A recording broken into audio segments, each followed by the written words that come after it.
Okay, give me the third category. He says, وَالَّذِينَ يَقُولُونَ رَبَّنَا اصْرِفْ عَنَّا عَذَابَ جَهَنَّمَ. It's so beautiful, this category. There's a group of people Allah loves because the only thing, they just ask Allah, Ya Allah, I don't want to see Jahannam. I don't want to, take me away from Jahannam. I don't want to be turned away from it.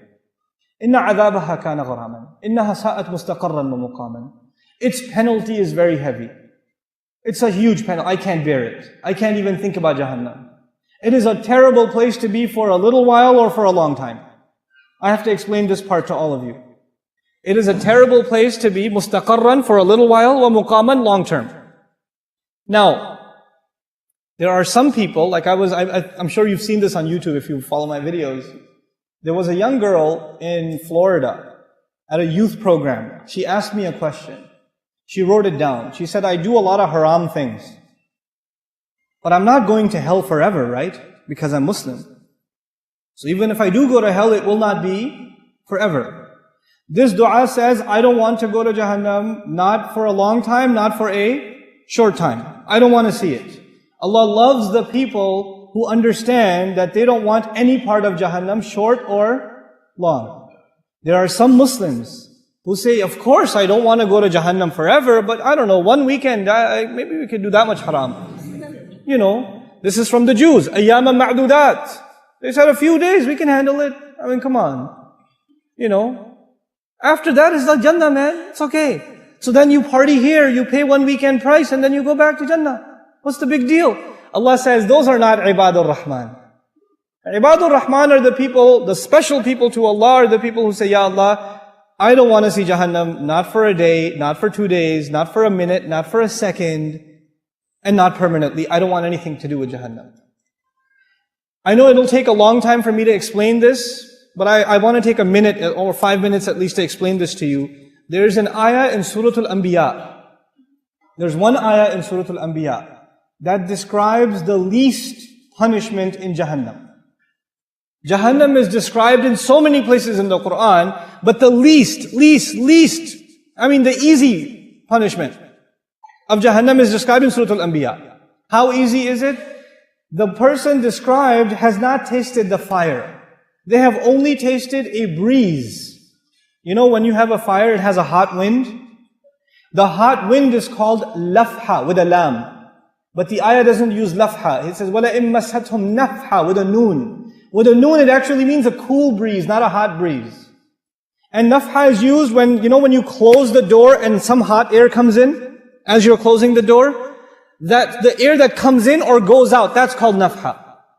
Allah says those people will taste a nafha, air. Not even inside Jahannam, where? Outside. They haven't even gone in yet. And they didn't taste fire, they didn't taste lava, they didn't eat anything. They're just exposed to air. And not even hot air. Which kind of air? Cold air. Nafha. There's hotter air in Jahannam. And it touched them barely. Massathum. It barely touched them. You know, sometimes you're boiling or frying things and something comes out and it touches you just a little bit. But that's not air. That's liquid. Allah doesn't say air, liquid will touch you. What does He say? Air will touch you and it will barely touch you for a split second. Split second it will touch you. That's it. And it won't even be the full-fledged air. It will be not nafhatu adhabi rabbik. It will be nafhatun min adhabi rabbik, min littaqleel. It's to make it very little bit of air.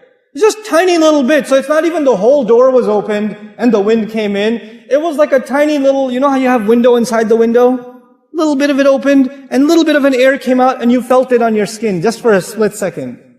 And then this is the only torture this person received. There is nothing else yet. And they're not even in hell yet. They're still outside.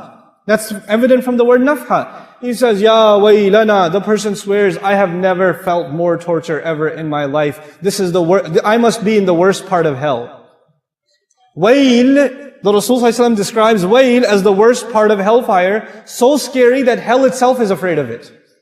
Jahannam is afraid of wayl. And this guy says, I must be in wayl. Ya waylana. He's not even inside yet. The Muslim understands, the believer, the student of Quran understands, إِنَّهَا سَاءَتْ مُسْتَقَرًّا وَمُقَامًا. I cannot be there for a little while and a long time. I know. I should not have the mentality of Bani Israel who said, لن تمسنا النار إلا أيام معدودات. Just a few days, we can handle it. You know, I've had long, hard, hot road trips outside with no air conditioning. I'm tough. No. إنها ساءت مستقرا ومقاما. This is a category by itself. These people are special to Allah. The only thing they ask Allah is, Ya Allah, I don't want Jahannam. I don't want Jahannam. Never, at all. That dua itself qualifies you to be special to Allah. Subhanallah. What a mercy from Allah.